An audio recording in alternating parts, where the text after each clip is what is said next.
Hey, you guys, this is Christina with Leads and Leverage, and today I am with you for another episode of The Ribbit Show. I believe we're on episode number 64. That's a lot of episodes. So if you are watching this in replay, would you do me a favor? Would you please comment below and let me know where you're watching from? Like what city and state, what country, just where you're watching from. I would love it if you would do that if you're watching this in replay.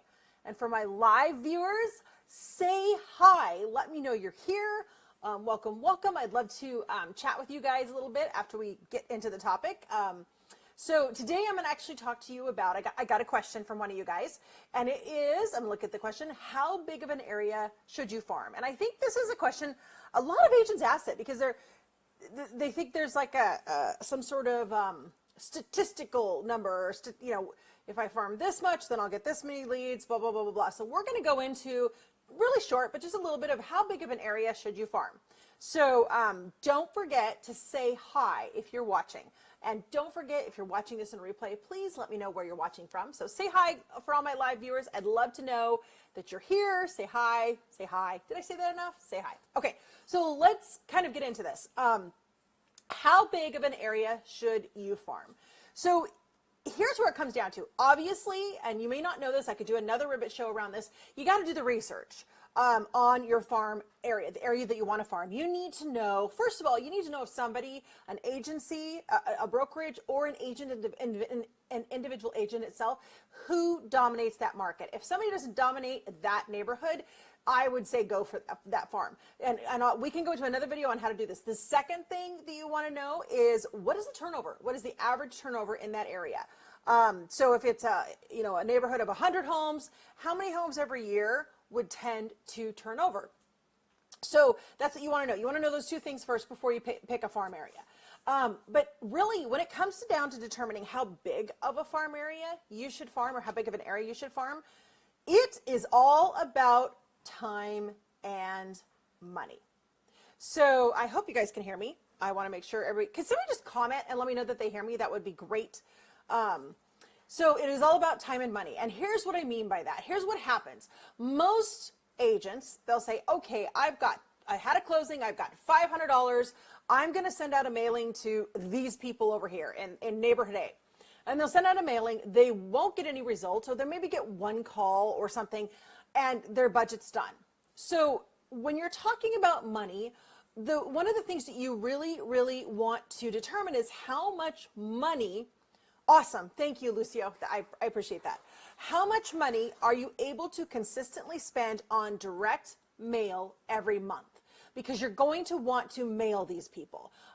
That's number one. There are a couple of pieces to this. So you need to determine, okay, what's my budget? What am I able and willing to spend every single month, month in and out, month in, month out, without stopping? Because here's the thing, the consistency is your key on a farm. So if you have the potential to do 5,000 people, do you have the ability to budget to direct mail them twice a month for 12 to 18 months? On and on and on. So think about your budget. So that's a big thing. The next thing is time. How much time are you willing to invest every single month? Some people, if you don't have a lot of money, then it's a time factor. You're going to need to go either do neighborhood events or do door knocking or anything like that, something with your time face-to-face connection. Ideally, you would do direct mail and once a quarter have a face-to-face connection. It doesn't have to be door knocking. You could host a shred day. You could host appreciation events, things like that. Those are easy to do, and they don't involve your consistent time just once a quarter. So you need to think about your time and money. How much are you willing to give to it every single month? So don't go into it like, I just had a closing and I've got $500 or $1,000 that I'm going to spend. If I were you, I would take that $1,000 and divide it over 4, and then the next closing you get, add it on. So you have $250 every month for 4 months, and then go on. That's where you're going to actually see your success. It's over the long haul. Now, if you want results, so now that you can sit down, because you know your time budget, you know your money budget, so you pick those two things and how they work. Just remember, it is more important to have consistency every single month than it is to have a big push and then drop the ball. So that's, you really want to make sure you are budgeting your time and money very well on this. Now, if you want results, here's what you want to do. You want to start with direct mail once a week for the first for every week, one time a week, every week for 8 weeks. Let me get the verbiage right. So right in the beginning, you're going to do one time a week, 8 weeks in a row. And then you're going to do every 2 weeks thereafter. And that could be just direct mail. So for me, I prefer, based on my personality, based on my time, what works best for me and how I like to work. I do 8 weeks in a row, and then I do every 2 weeks. And then once a quarter, I host a neighborhood event, whether that is a shred event, whether that was sometimes we just do appreciation events, wine tastings, things like that, things that we like to do. So that's what we would do. One of our members inside Leads and Leverage, she is awesome when it comes to neighborhood domination.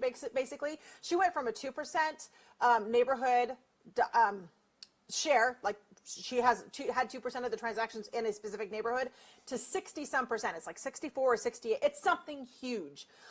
She has most of them, and she did that all using the Leads and Leverage methods. So she rocks it at neighborhood farming and domination, things like that.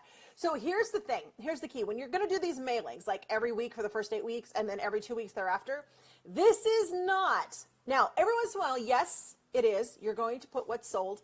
But if you just do what's sold or what's available every 2 weeks or every week or every 2 weeks, whatever you're doing, if you just put market stats and all that kind of stuff, people will start tossing your stuff. So you have to focus on what they need. So it's about their needs. As a homeowner, what do they need? If they're not ready to sell, they don't care about what's sold or what's available to buy. They have needs as a homeowner. What are those needs? Can you help them with resources? Can you give maintenance things? Can you, can you coordinate, like tell them how to coordinate things? What can you do for that? It is not about your wants. You want listings. I get it. But if you focus on market stats and telling just listeds and just solds, you're going to lose people because it's not a relationship builder. It's just data driven, and they're going to toss it. So you need to have something that's more relational. So how can I help you? And even if once in a while it's how can I help you? Can you submit this form? Or, hey, here's a lead magnet. I know I've used that term, but here's a checklist on the things you need to do in June. Send that to, give things to them that they're actually going to use, that will help them. If your neighborhood tends to be older homes, say they're 20 to 25 years old or 15 to 25 years old, what are maintenance things that tend to happen or tend to be needed about that age? I mean, we're talking furnaces, we're talking roofs, we're talking maybe siding replacement, different things at that age. So think about the age of the neighborhood and the needs that they would have in that particular home. It's not how long they've owned the home, it's how old the home is. So those kinds of things. So focus on their needs that they have, these needs that maybe they haven't even expressed to themselves. And don't focus on your wants, because you're going to get what you want by giving them what they need. So it's basically what I call the serve to sell method. You're serving and serving and serving. You're answering questions, just like I'm answering questions here for you. You're answering questions and you're helping them move forward.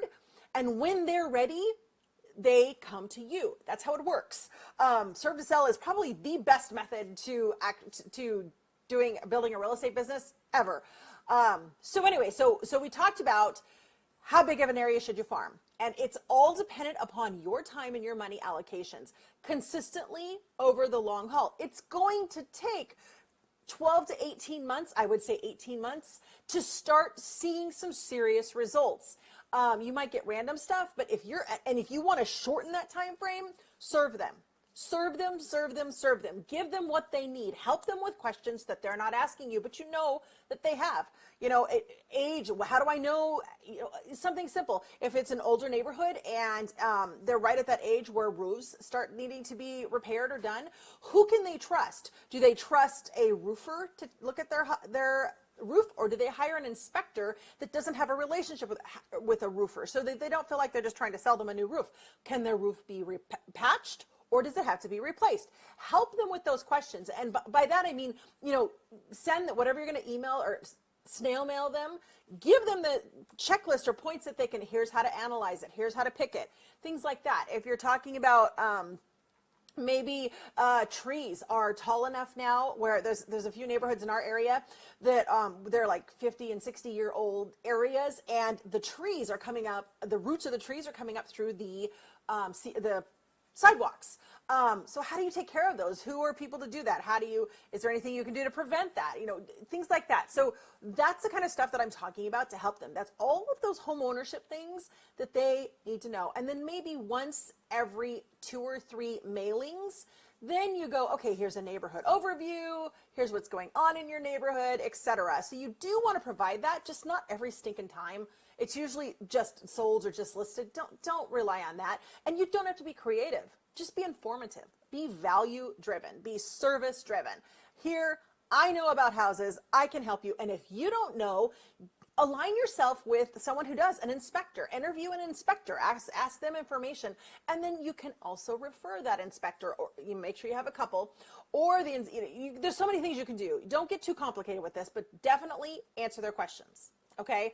That's what you want to do. And you have to kind of extrapolate what their questions are until they start actually asking you questions.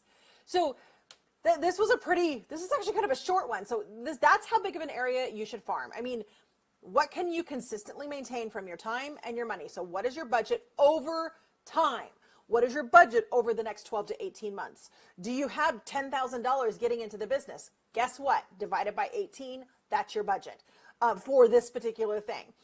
Like I said, don't just take your last closing and do a quick mailing. It's not going to help you. It's actually going to be a waste of money. You'll get more business. There's other ways to get business faster with an immediate $500. This is a long haul, but it's really worth it because you can go from a 2% to a 60-some% market share. Sonia did it in less than 2 years. Super easy. It's easy. It's just, it takes consistency. It's consistency. Everything's pretty easy. It's just doing it over and over again and coming from a place of serving to sell.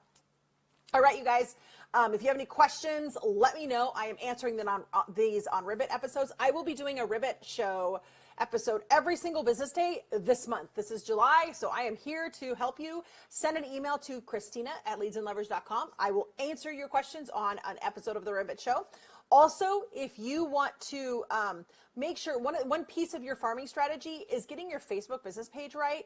Remember from the serve to sell method, but I have a checklist up above or to the left or wherever it is. There's a link there for you to just download the checklist. Go for it. You can leverage direct mail very, very well. It's very worth it. But just remember, you need to budget your time and money over the long haul. That's the key. All right, you guys, thank you for joining me. I am Christina with Leads and Leverage, and I will see you tomorrow for the next episode of The Ribbit Show. Have a fabulous day, you guys.